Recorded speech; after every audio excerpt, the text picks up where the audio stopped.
Hello YouTube, welcome to Sunday in the Shop. I thought I'd show this in this video. This is 90 degrees to here. What I was worried about is this being this way. What I did, I took my big crescent wrench, bolted these tight, and I got on there and took some force and tweaked it. It was kind of tweaked back and forth, because when I welded this to here, this was okay, but the piece going like this kind of sucked up a little bit and pulled it down, so I just pulled it back. I probably bent the machine a little bit. I don't care. Okay, enough of that. We're going to be beating this subject to death. People will be sick of seeing this sander by the time I'm done using it. Okay, next we'll go over here, the Harbor Freight, and show some of the stuff this Sunday. This is item number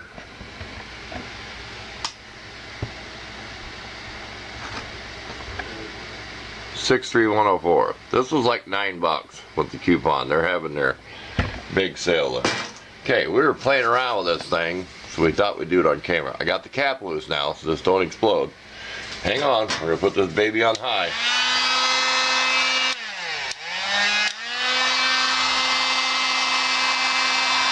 I want to point at the camera. See it getting orange?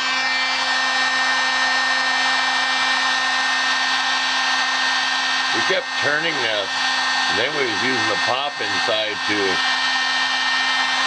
make it cool down. So he's getting it to shrink. This is on high.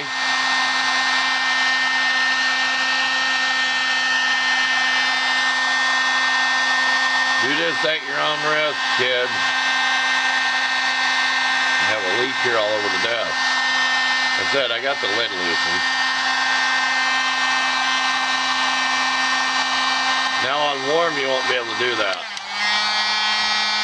We'll get here in the spot and see what it does on warm. Well, yeah, it will on warm. Of course, I already got it hot though too.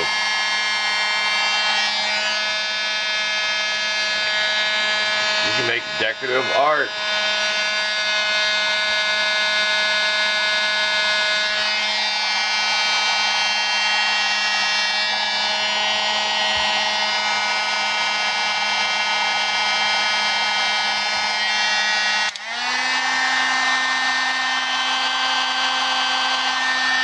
I'm not even going to try it with the lid on, with the lid closed. I want to start it on fire here, but I got this mostly for heating up parts and stuff. Okay, I had enough of that. Let's pause. We'll play with something else here. Okay, I just got to read some of these warnings for this heat gun that I found comical. Like when working with plastics and flammables, you know, your normal stuff, that nozzle becomes very hot. Always set it on a flat level surface. Don't use near flammables. Do not point the heat gun at people or animals. The intense heat can injure them. Do not touch the tube of the heating element, of course. Do not use the heat gun on glass. That is a good one. Do not use the heat gun. I rehearsed this once. Do not use the heat gun as a hair dryer or to heat up materials that can be damaged by high temperatures. That was a good one. Maintain labels, nameplates on the tools. Avoid what? But I just had to read that. Do not use the heat gun as a hair dryer. Okay. I hope there's no one out there that would never not know any better than that. Okay, we're gonna show our TP screwdriver that we got. I don't think I've ever showed one of these. I have one and the thing keeps falling out. So this one's gonna go in the wife's car.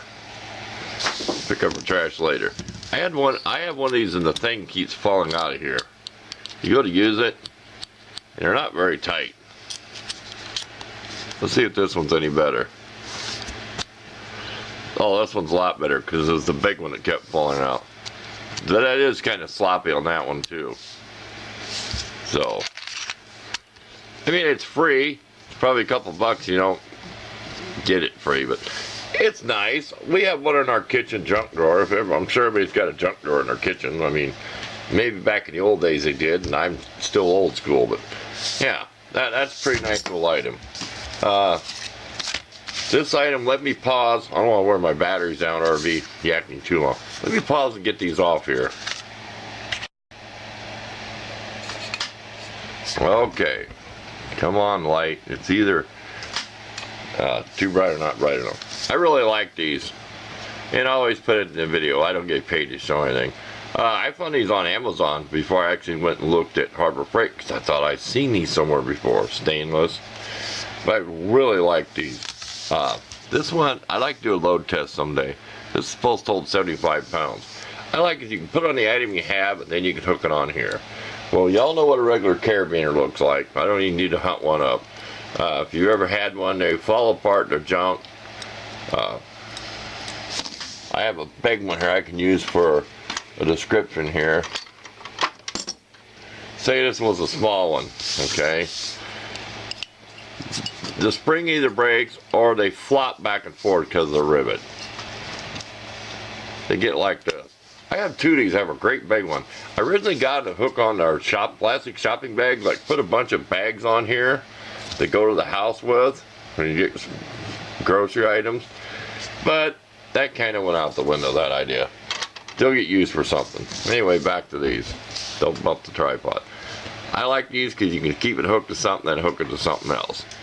This is supposed to hold 75 pounds, not proclaiming. This one's supposed to hold up to 25 pounds. This little one can hold up to 10 pounds.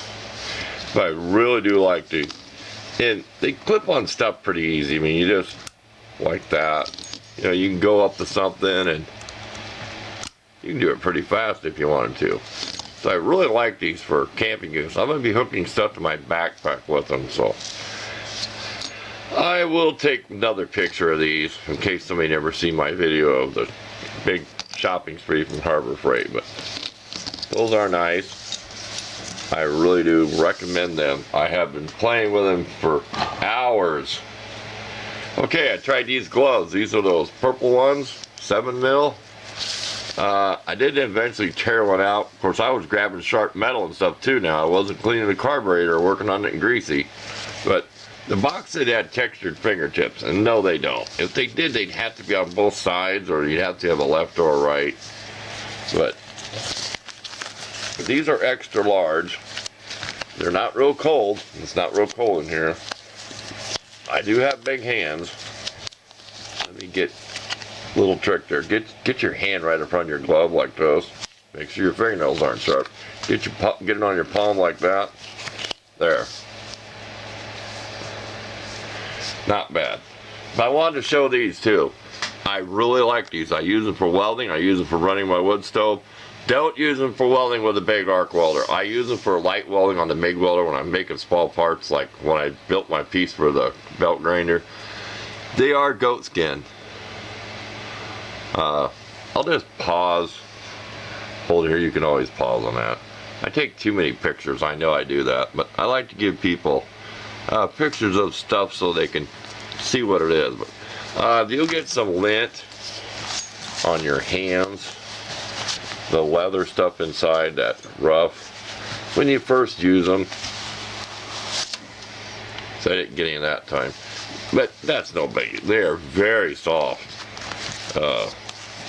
They almost remind me like a lady's glove or something would have been back in the day.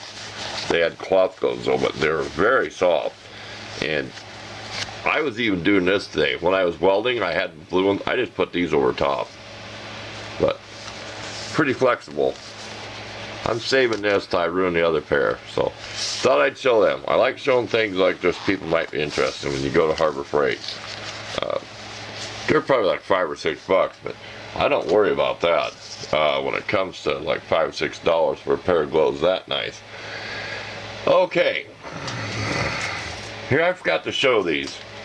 These are TIG rods, and this is that new stuff they're selling there, Vulcan. ER70S, that's common, you know, -2, 1/8 of an inch, okay? Well, I had these in the car, and I had them shoved around in there, reached around to grab and push them all the way and put in, just cracked this plastic. I mean, it's really Yeah, just got to. It's really flimsy. So be careful if you get any of these. I want to make some stuff out of these.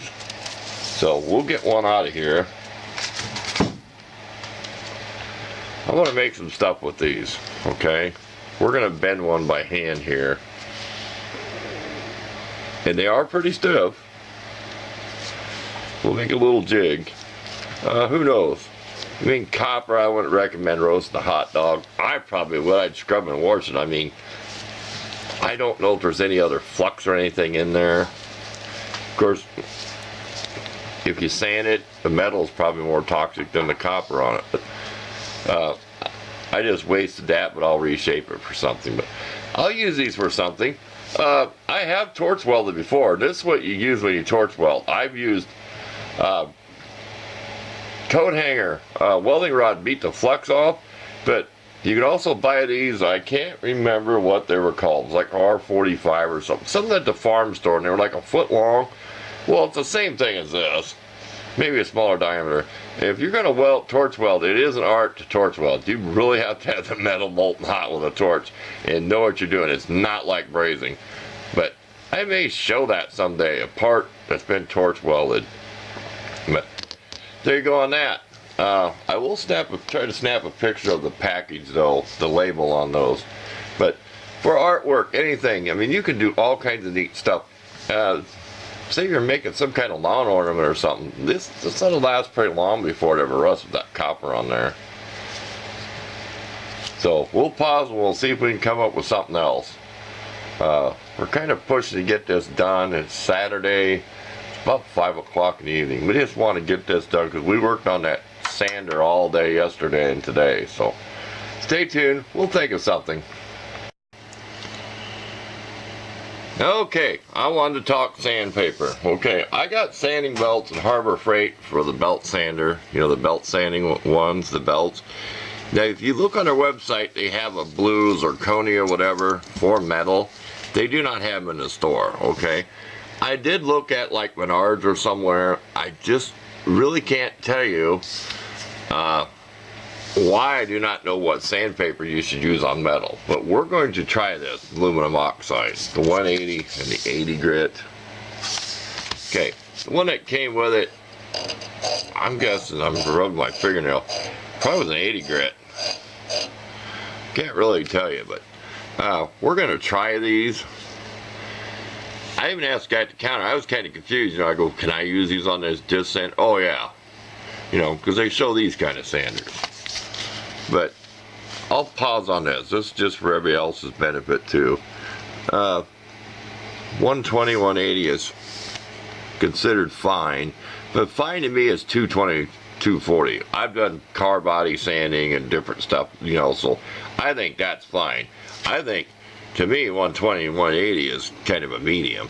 Coarse to me is 80 or 100. Of course, this is probably just for wood. 40 to 60 is coarse. In like 80, I would put 80 in coarse. I really would. So, anybody wants to comment on that, I'll pause on this and I will snap a picture of this so you can actually look at the picture.